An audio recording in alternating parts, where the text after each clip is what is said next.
Keputihan sering dialami oleh para bumil. Kok bisa gitu ya?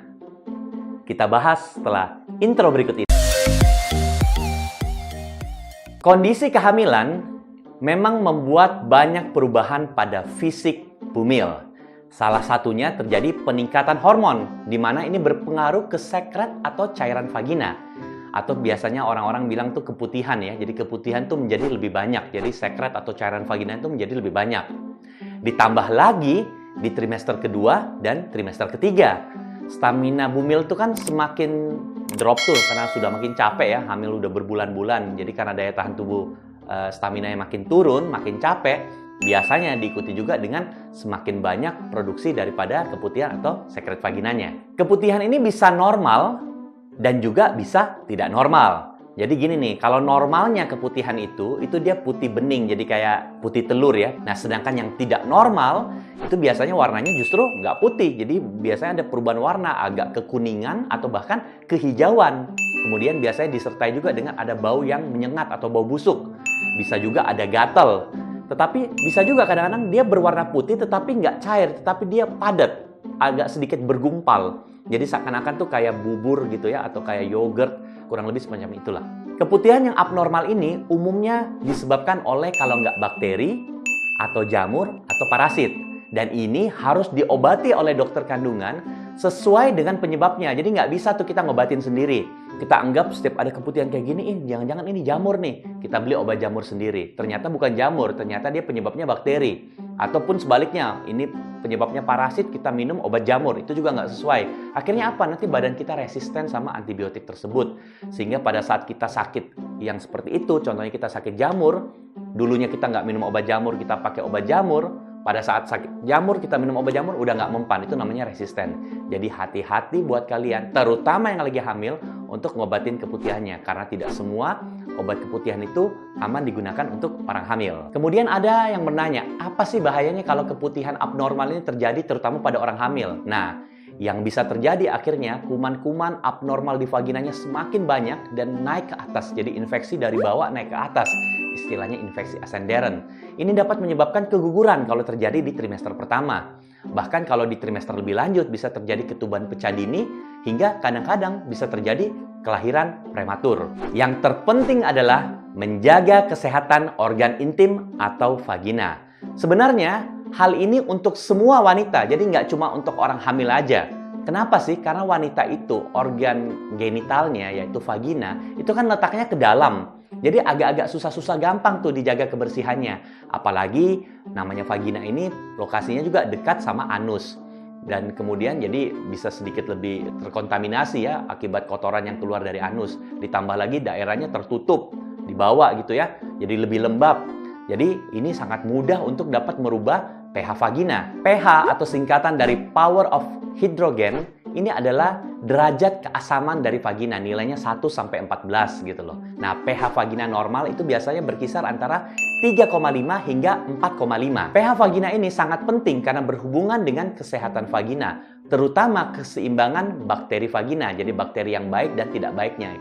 Sebagai informasi guys, di vagina itu kan ada 2 mikroorganisme, ada yang baik dan ada yang tidak baik. Ini semua tergantung dari pH vagina. Kalau pH vaginanya normal, biasanya yang tidak baiknya tuh kurang, sedikit. Begitu pula kalau pH vaginanya nggak normal, meningkat, mikroorganisme yang abnormal ini menjadi meningkat dan akhirnya membuat masalah. Ada beberapa hal yang perlu dilakukan untuk menjaga pH vagina agar tetap normal.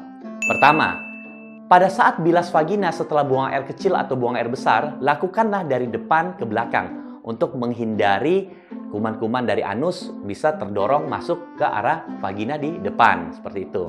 Kemudian, jangan sembarangan menggunakan sabun. Jadi sabun-sabun tertentu itu kadang-kadang malah bisa membuat pH vagina tuh menjadi tidak normal gitu loh. Dan kemudian, keringkan daerah genital dengan handuk agar kering benar gitu loh. Hindari penggunaan tisu yang mudah hancur dan kasar, malah kadang-kadang itu suka tinggal di sekitar-sekitar kemaluan, atau kalau dia terlalu kasar kadang-kadang melukai kulit-kulit bibir vagina. Yang kedua, gunakan cairan pembersih vagina yang sesuai dengan pH vagina. Ini sangat penting nih guys, karena kadang-kadang orang nggak ngerti. Biasanya sabun asal-asalan aja ya, sabun badan dipakai untuk membersihkan daerah genital. pH-nya itu nggak sama loh, jadi gunakan sabun pencuci vagina atau organ genital kewanitaan yang sesuai dengan pH vagina. Yang ketiga, jangan pakai panty liners yang terlalu sering dan terlalu lama. Karena apa? Karena nutupin. Sedangkan kuman-kuman di vagina itu kan sifatnya anaerob ya. Kalau nggak ada udara, dia happy, dia bertumbuh. Nah, kalau kita tutup, contohnya pakai panty liners yang kelamaan, pakai celana terlalu ketat-ketat, jeans yang ketat-ketat dalam waktu yang lama, dan terlalu sering kita pakai kayak gitu, akhirnya kuman-kuman di vagina itu menjadi bertumbuh, menjadi lebih banyak, dan itu tidak baik. Yang keempat, gunakanlah celana dalam yang berbahan katun, karena katun ini breathable ya, jadi dia ada hawa yang masuk, jadi dia tidak pengap, tidak lembab. Yang kelima, konsumsi makanan-makanan yang kaya probiotik. Contohnya apa? Kayak yogurt, tempe, tape, kimchi, ini semua bagus. Sehingga apa? Nanti probiotik ini akan membuat mikroorganisme normal di vagina ataupun di badan kita, termasuk juga di usus, itu menjadi lebih banyak. Jadi biasanya vaginanya menjadi lebih sehat. Yang keenam, kurangi konsumsi gula yang berlebihan. Ternyata guys, menurut penelitian, kalau orang suka mengkonsumsi gula dan terlalu banyak, ternyata ini malah berbahaya karena dapat menyebabkan infeksi jamur di vagina. Nah, berbicara tentang cairan pembersih vagina, kadang nih susah-susah gampang nih aplikasinya. Ya kan, kadang-kadang kan bentuknya tuh cair ya, jadi kita taruh di tangan, terus kita kayak semacam cebok gitu ya. Kadang-kadang terlalu dikit, kadang-kadang juga malah kebanyakan ngasihnya gitu, tumpah-tumpah gitu. Akhirnya mubazir. Pilihlah metode yang lebih mudah untuk aplikasinya, untuk penggunaannya. Biasanya itu yang model semprot. Karena kalau semprot itu kan lebih gampang penggunaannya. Jadi sekali semprot, dosis yang keluar, jumlahnya itu sesuai dan dia tidak terlalu sedikit dan juga tidak kebanyakan. Jadi nggak kebuang-buang gitu loh. Jadi biasanya lebih pasti gitu loh jumlahnya.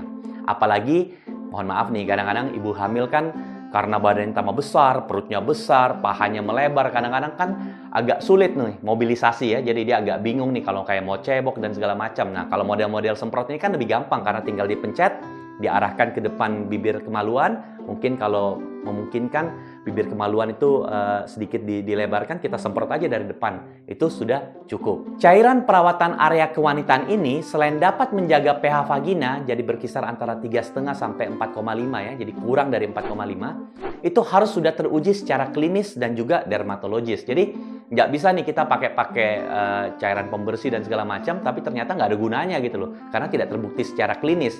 Dan juga jangan sampai juga dia tidak terbukti secara dermatologis. Maksudnya apa? Gampang membuat alergi gitu loh. Orang pakai itu bukannya malah enak, malah segar, malah gatel, malah merah-merah. Nah itu nggak cocok juga tuh. Jadi penting nih yang sudah terbukti secara klinis dan dermatologis. Lebih bagus lagi jika ada kandungan antiseptik alami yang dapat menjaga area vagina dari bakteri-bakteri jahat. Dan juga ada efek yang membantu mengencangkan area vagina, terutama yang habis lahiran juga nih, biar organ vagina itu tetap kenceng. Ada banyak produk, salah satunya adalah Lunara. Modelnya itu semprot.